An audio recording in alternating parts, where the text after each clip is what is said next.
I look at all the different roster around the league, and it's like, all right, if you're going to stop Arizona, who are you going to stop? Because Kyler is maybe the most dynamic running the ball, and we love Lamar Jackson, but Kyler is a runner when he gets that ball, and he is a problem.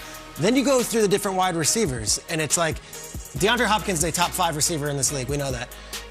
A.J. Green has been a top 5 wide receiver in this league. Christian Kirk is one of the most reliable hands in the league. And then the fourth one is Rondale Moore after the catch. Then you get the tight ends, like, all right, Max Williams has been a beast for them so far, and then the 2 running backs, Edmonds and Connor, are both playing well. So how are you going to stop them? What scares me about the Cardinals' opposition is just when you think you stop the passing game, Kyler breaks out on a 3rd and 14 and runs for 17 yards. I don't know who can stop them because no one has stopped them yet. Go on the defensive side of the ball. They have made key plays. They made Stafford look more than human. They made Stafford look underwhelming, to be honest, last week.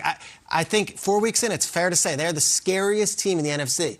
Are they the last team standing? I don't know. We're a month in. Are they the scariest team? Yes, I would lose sleep playing against them next night. Wow. Peter, they are scary. The Cardinals. Isn't that crazy? What a fun season. They are scary to me. And you laid out all of the skill position guys that make them very scary. You did mention Kyler Murray. And Kyler Murray, to me, is the single reason why this team is so scary. How do you defend him?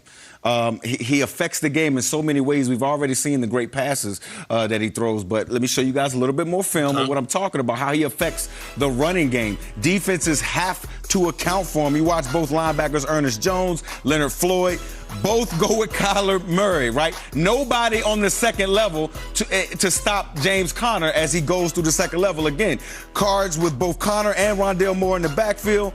Linebacker Kenny Young doesn't flow with the backs at all.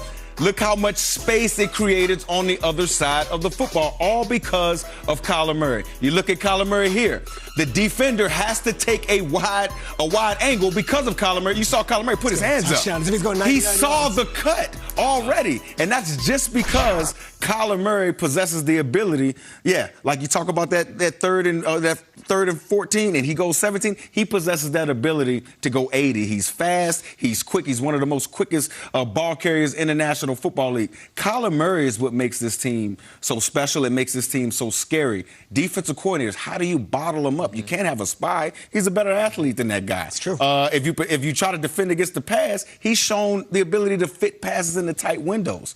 I don't know how you stop him unless you can get your hands on him. So Kyler, he was unstoppable last year until he got hurt. Until he got hurt. So literally you have to injure him to stop him. He's that good. Now he's healthy and he's unbelievable. His shoulder, fine, looks great. He can make every throw. Kyle, who you got? He's intoxicated. It really is. And I like the question a lot because it's not best, it's not most exciting. It's October, it feels right.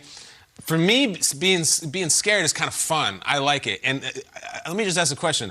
Are you ready for the outcome in which the Dallas Cowboys are the best team in the NFL? Are you ready for that? Because that's my answer. And I think they could get there. The best team in the NFL. The scary thing about Dallas is the idea that, oh my God, what if they really do have an incredible defense? What if they have a top 5 defense? Who is going to beat them? And it's getting better. It's young. We know it's a work in progress. We've talked about this for it feels like an eternity. If Dallas is going to be 9-1. They might be 9-2. They're going to start reeling off wins. They play the Giants this weekend. Good for them. They're going to win that game. The Micah Parsons experiment is terrifying. You want to know who's going to shadow Kyler? Maybe he can. The Diggs thing, he gets 3 interceptions every series of downs. Yep. The offense looks every single bit we want. Zeke turned back the clock about 3 years last week. That, to me, is scary because do you love the Cowboys? Do you hate the Cowboys? It's probably one of the two. How would you feel if all of a sudden, oh, my God, we do power rankings every week? I got the Cowboys at 2. I have the Cowboys at 1. What's scary about Dallas is potential, and it's all there. The one thing they have that Arizona doesn't have, they got scars, they got badges, they've been through the playoffs, they've won in the playoffs. Arizona has done none of that. I think it's Dallas with the star in the helmet. I think it's terrifying. Get ready. Nobody wants better to stay healthy. The Bucks or the Packers. I know. Bucks, Packers, and Rams 2 weeks ago looked pretty darn good. I know they've all had losses, but Tampa Bay's defense is still really good, and they will get healthy in defensive back. I don't know. It's hard. Back to the Cowboys, and this is putting you on a spot here. Oh, good. I love it. Go. Here we go. And Kingsbury doesn't have many skins on the wall or all this stuff either. Does Mike McCarthy have it in him to outcoach a Bruce Arians or a Matt LaFleur or you name it? There's questions about clock management. They've won these games, and they've won with scoring a lot of points. When it gets close, do you trust Mike McCarthy and the coaching and the game management to be the best team in the NFC? I don't know if I do. I don't. That's a fair. You know who I trust?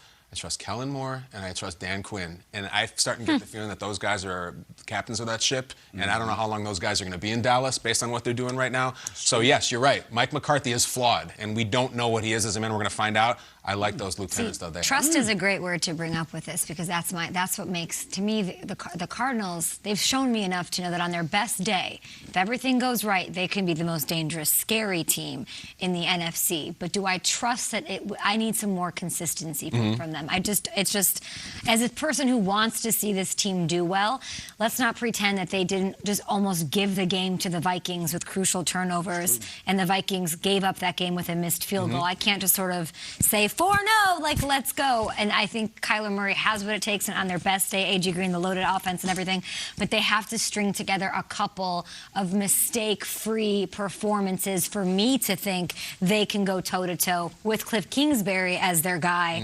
up against a Bucs or a Packers squad. Is that fair? Jerry Jones is still the owner of Dallas. And it is. That's a fair point, okay? Jerry Jones is still the owner. He's still the general manager. You don't think any of Where you his going? meddling... What do you mean? Where am I going? What do you mean? You don't think anything with Jerry gets in there that could mess up the Dallas Cowboys on the field?